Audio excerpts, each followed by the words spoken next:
3 separate research papers on the same fault came out within 6 months of each other, and every one of them revised the hazard in the same direction. Not smaller, larger. That's the entire story in one sentence, and if you live anywhere from Northern California to British Columbia, it's worth your full attention.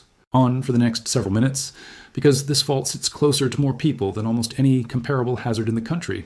And the last 12 months of peer-reviewed research on it have been more alarming than anything published since scientists first identified it as a megaquake source back in the 1980s. The fault is called the Cascadia subduction zone. It runs about 700 miles off the Pacific coast, from Northern California up through Oregon, Washington, and into British Columbia. Here's what's changed in the past year alone. The plate beneath the Pacific Northwest turns out to be 5 kilometers shallower than every hazard model assumed. Researchers have found that this fault and the San Andreas can trigger each other and rupture within hours of each other, not decades apart like emergency planning has always assumed. The plate itself is actively tearing apart in ways nobody had ever directly observed by October 2025. And a new statistical analysis of the historical earthquake record is raising real questions about whether scientists have even been counting past ruptures correctly. Every one of those findings comes from peer-reviewed research published in the last 12 months, and together they point to a single, uncomfortable conclusion. The fault hasn't gotten more dangerous, but our understanding of how dangerous it already was just got a lot more accurate and a lot more grim. To understand why any of this matters, you need to understand what's actually happening under the seafloor. The Cascadia subduction zone is where the Juan de Fuca plate, a slab of oceanic crust, dives underneath the North American continent in a process called subduction. Because the ocean plate is denser, it gets forced downward at the boundary, dragging at a rate of roughly 40 to 50 millimeters a year, about the speed your fingernails grow. At the interface, where the 2 plates meet, friction locks them together instead of letting them slide smoothly. That locked section doesn't move, instead it bends. The coastline gets pulled slightly downward and areas further inland bow upward, like the edge of a table flexing under a weight that's slowly being pressed into it. This bending stores elastic energy, and it keeps storing it, year after year, decade, century after century, until the interface finally gives way. When it does, the plates lurch past each other all at once, releasing everything that's been stored. The coast snaps back upward, the seafloor shifts violently, and the column of ocean water sitting above it gets shoved outward, generating a tsunami. This isn't theoretical. It's happened before, and we know almost exactly when. The last full margin rupture at Cascadia occurred on January 26, 1700, estimated at magnitude 9.0. The coastline dropped several feet in an instant, and the resulting tsunami crossed the entire Pacific Ocean and struck Japan roughly 10 hours later. Japanese records from that era describe a destructive orphan tsunami, one that arrived with no local earthquake to explain it. And it was those records, cross-referenced against tree ring and sediment data on the American side, that let scientists pin the rupture down to that exact date. 25 years have now passed since that event.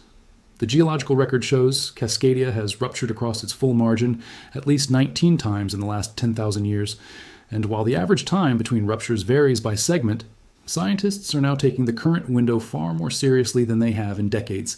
Here's the number that should actually stick with you. An updated USGS report has raised the probability of a magnitude 9 earthquake at Cascadia to 15% within the next 50 years. That's roughly a 1 in 6 to 1 in 7 chance, depending on each OW you distribute it across the window. And this is the first time that estimate has directly incorporated the time elapsed since 1700 using updated paleoseismic records and modeling. 15% isn't a small number for an event Oregon's DEPA. Our team of emergency management describes as producing 5 to 7 minutes of continuous shaking along the coast, followed by a tsunami up to 100 feet high. And it gets worse for the southern segment specifically. For a magnitude 8 or greater earthquake on that stretch of the fault, the 50-year probability rises to 30%, nearly 1 in 3, for a scenario that would devastate coastal communities from Northern California through Oregon. Now, let's get into what actually changed in the last year, because this is where the science stopped being abstract. In April 2026, new research using updated offshore seismic imaging determined that the Juan de Fuca plate is approximately 5 kilometers shallower than previously estimated, along key segments of the fault. That might sound like a small correction, but it isn't.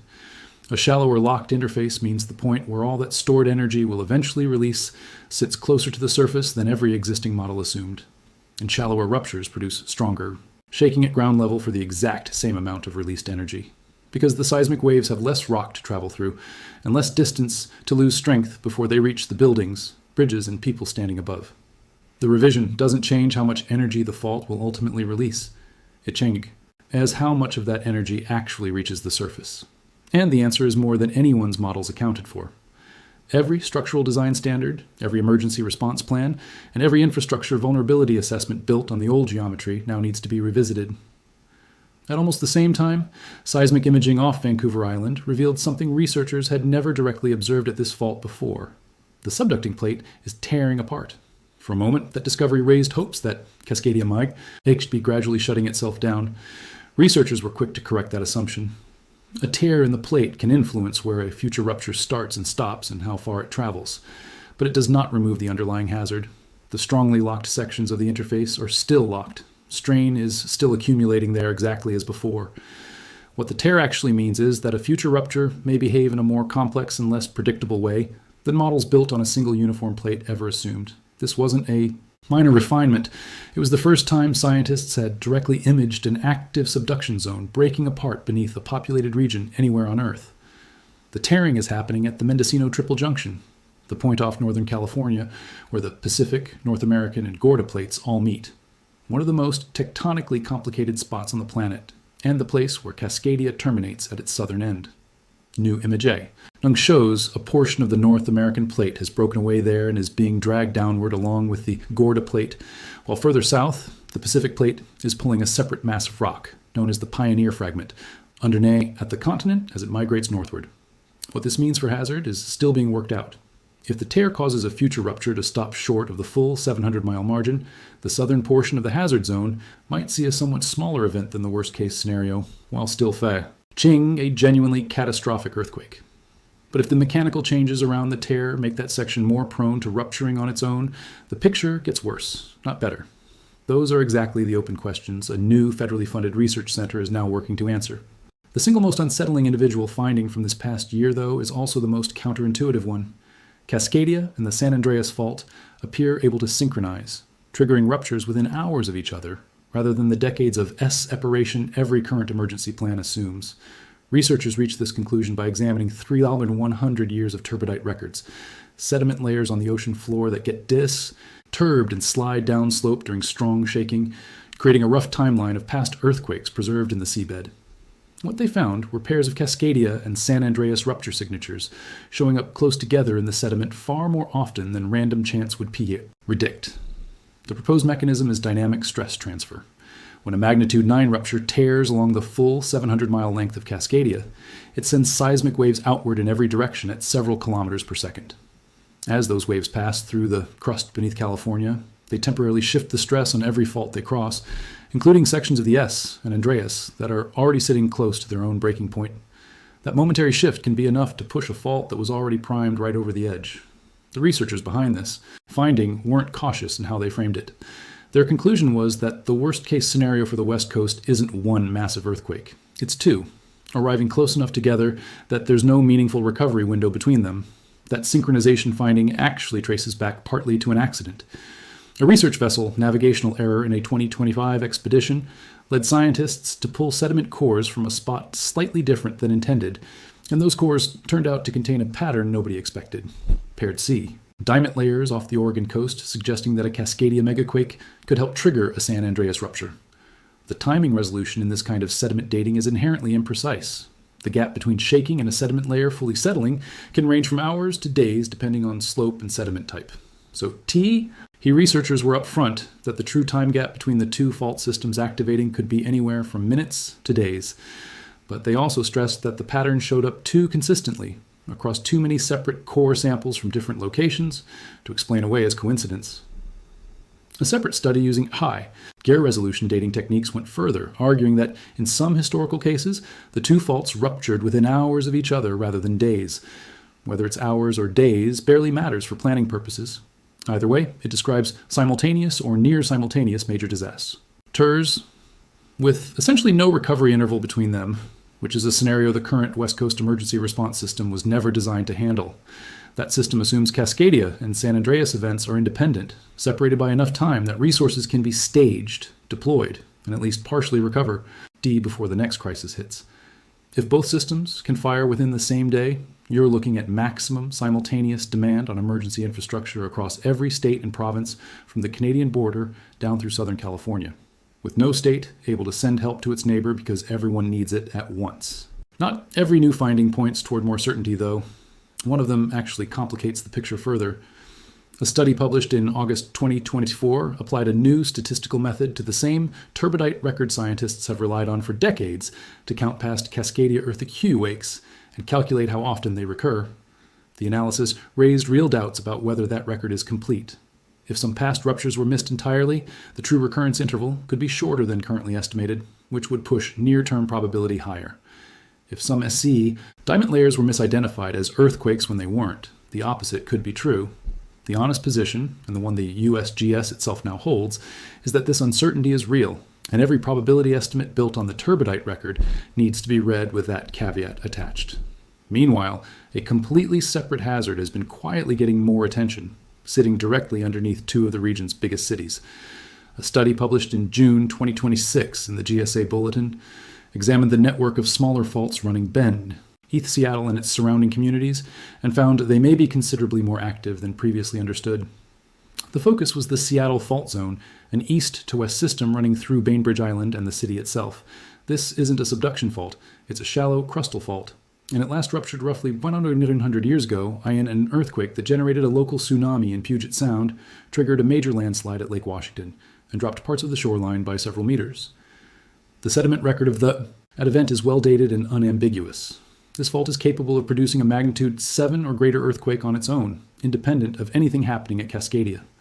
The lead researcher on the new study, a USGS seismologist, described the goal of the work as figuring out roughly when the next rupture window on these local faults opens. What the study found was that there isn't just one fault to worry about beneath Seattle.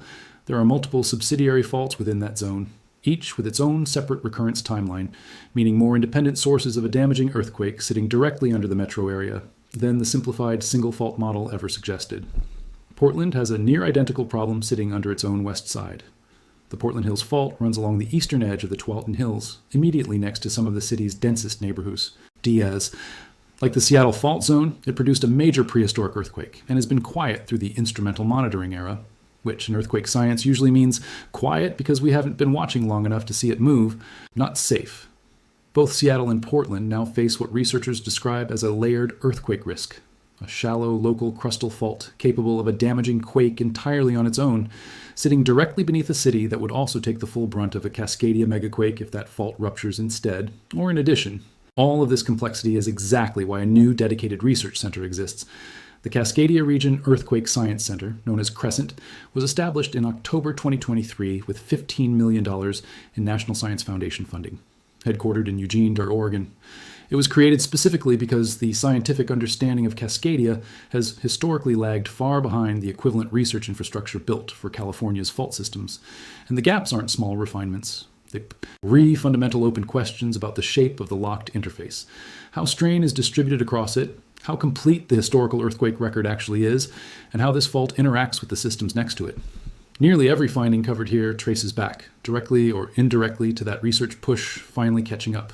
None of this is abstract for the people who actually live in the hazard zone, and this is where the science turns into a survival math problem. The USGS Shake Alert early warning system now covers the entire zone, California, Oregon, Washington, and British Columbia, for people in Portland. Or Seattle, that system can provide 30 to 60 seconds of warning before Cascadia's shaking reaches them, which is genuinely enough time to drop, take cover, and hold on. But for people living directly on the Oregon or Washington coast, the shaking and the rupture arrive at essentially the same moment. No warning system can outrun that physics. What matters instead is the roughly 15-minute window between when the shaking stops and when the first tsunami wave arrives. That's the entire evacuation window for coastal residents to get to high ground. And community drills have repeatedly shown that the percentage of people who successfully make it in that window is well short of 100%, especially among people who don't immediately recognize strong shaking itself as the signal to move without waiting for a siren or an official alert that may never come in time. There's also a slower, quieter kind of vulnerability sitting underneath all of this, the building stock itself. Seattle and Portland both have significant inventories of unreinforced masonry buildings constructed before modern seismic codes existed, and both cities have retrofit programs aimed at fixing them, but those programs are voluntary. and the pace of voluntary retrofitting has consistently lagged behind what would be needed to secure the full inventory before this window of elevated probability closes. Bridges, elevated highways, and lifeline infrastructure like water and gas mains follow the same pattern. Real progress, alongside a large remaining stock of vulnerable structures that a major earthquake would find immediately. So here's the honest summary of where this actually stands in the middle of 2026. The fault itself hasn't changed. What's changed is that 3 decades of increasingly precise research have consistently revised the estimate of what this fault is capable of in one direction only, up. The locked interface sits closer to the surface than anyone thought. Its relationship to the San Andreas is more dynamic and more dangerous than anyone modeled. The historical earthquake count has new uncertainty attached to it. The 50-year probability of a full margin rupture now sits at 15%, according to the USGS. And the possibility of a synchronized multi-fault disaster hitting the entire West Coast at once, an idea that used to be considered too speculative for official hazard planning, now has enough sediment core evidence behind it to be sitting in peer-reviewed journals instead of disaster fiction. It helps to put Cascadia next to the subduction zones that have actually ruptured in living memory, because the comparison is not reassuring. The 2011 Tohoku earthquake off Japan and the 2004 Sumatra earthquake in the Indian Ocean were both produced by the same kind of fault mechanism, a locked subduction interface releasing centuries of stored strain in a single EV.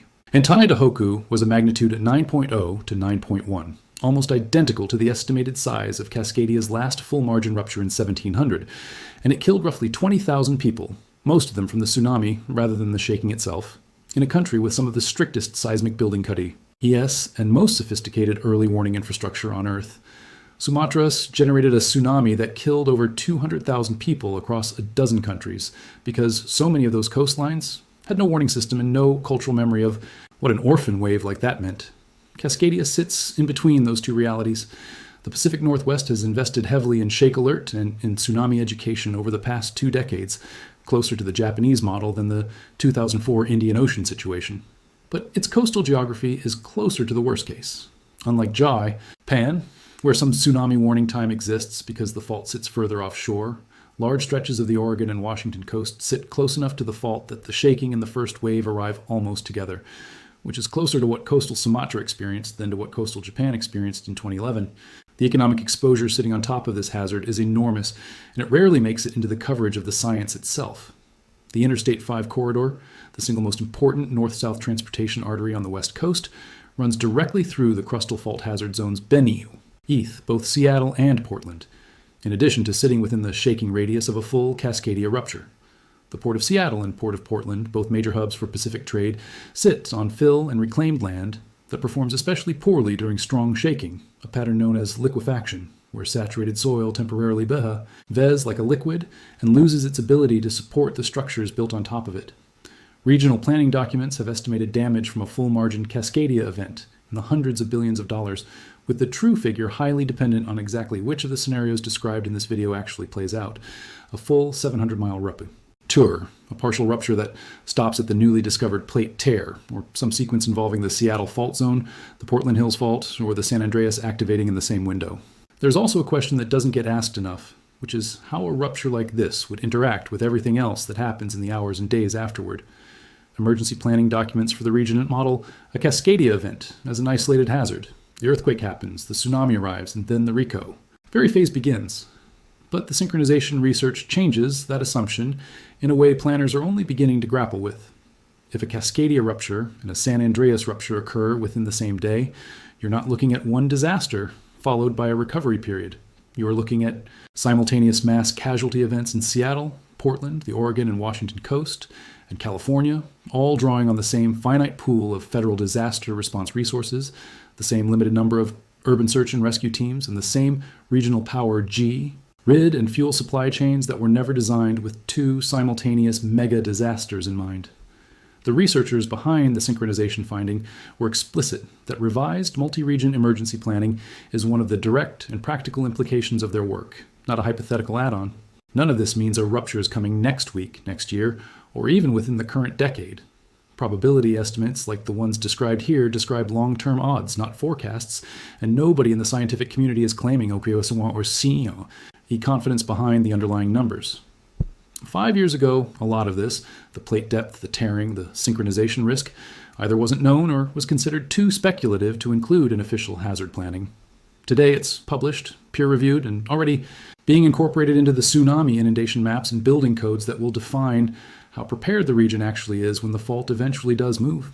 The gap between what the science says and what the public generally understands about their own risk is, at this point, the most fixable part of this entire story. Management agencies in Oregon, Washington, and California all publish specific guidance for what a household in a Cascadia hazard zone should have ready, and coastal residents specifically should know their nearest vertical evacuation route before they ever need it, not while the ground is still shaking. The fault is still locked. The strain underneath it hasn't stopped accumulating for a single day since 1700. And right now, the science is finally catching up to what that actually means for the millions of people living on top of it.